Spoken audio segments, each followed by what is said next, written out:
Pemeriksa Lembaga Swadaya Pemerhati Buruh Migran Care mendapati dugaan praktik perbudakan dari temuan kerangkeng manusia di rumah Bupati Langkat terbit rencana perangin angin. Sementara itu hasil pemeriksaan polisi, kerangkeng di rumah tersangka kasus korupsi tersebut dibuat untuk rehabilitasi para pecandu narkoba. Baik Komnas HAM maupun polisi masih akan menyelidiki temuan kerangkeng manusia tersebut.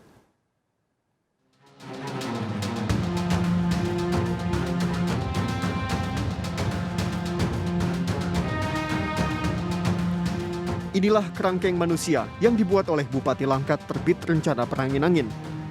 Terdapat 4 orang yang terkurung di dalam kerangkeng berwarna hitam ini. Orang-orang ini juga berambut gundul. Sebelumnya, Lembaga Swadaya Pemerhati Buruh Migran Care, menerima laporan temuan kerangkeng di lahan belakang rumah Bupati yang baru saja terjerat OTT KPK tersebut. Diduga kerangkeng manusia ini untuk mengeksploitasi para pekerja kebun kelapa sawit. Atas temuan ini, Migran Care pun melapor ke Komnas HAM Senin kemarin dan akan melakukan investigasi. Migran Care menjelaskan ada 7 temuan yang diduga kuat merupakan praktik perbudakan modern, di antaranya. Pertama, temuan kerangkeng manusia menyamai penjara besi dan digembok. Lalu, terdapat 2 sel yang digunakan untuk memenjarakan sebanyak 40 orang pekerja. Para pekerja di kebun kelapa sawit juga dikabarkan sering menerima penyiksaan. Para pekerja bekerja selama 10 jam per hari dan usai bekerja, mereka dikurung di kerangkeng. Selain itu, para pekerja hanya diberi makan 2 kali sehari dan tidak menerima upah.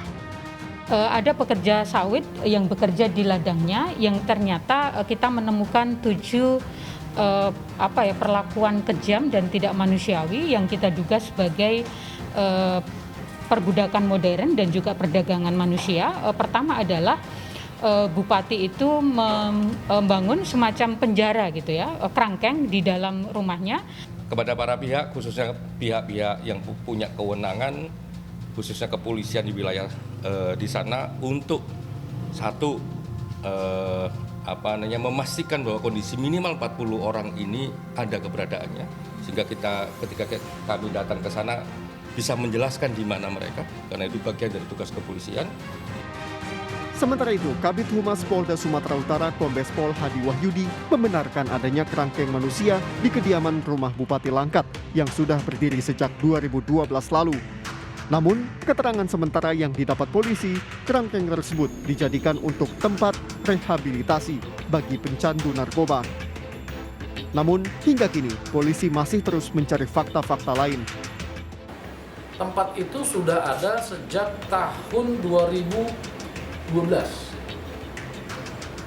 Informasi yang awal diberikan itu dijadikan tempat rehabilitasi untuk orang atau masyarakat yang tercandu narkoba, atau ada yang menitipkan dari orang tuanya terkait dengan kenakalan-kenakalan remaja. Pemeriksaan kesehatan siapa yang bekerja di sana. Dari penjelasannya, di sana mempekerjakan warga binaan yang sudah sehat, dipekerjakan lagi di sana. Dan sebagian besar yang direhab di sana itu oleh pribadinya itu cukup baik. Yang kedua, saya tanya masalah kesehatannya bagaimana. Itu sudah dikerjasamakan dengan puskesmas setempat dan dinas kabupaten. Investigasi temuan kerangkeng di rumah Bupati Langkat nonaktif ini akan terus dilakukan. Terbit rencana perangin angin merupakan tersangka KPK yang terjerat kasus dugaan suap. Setelah tertangkap, muncullah temuan kerangkeng manusia. Tim Liputan iNews melaporkan.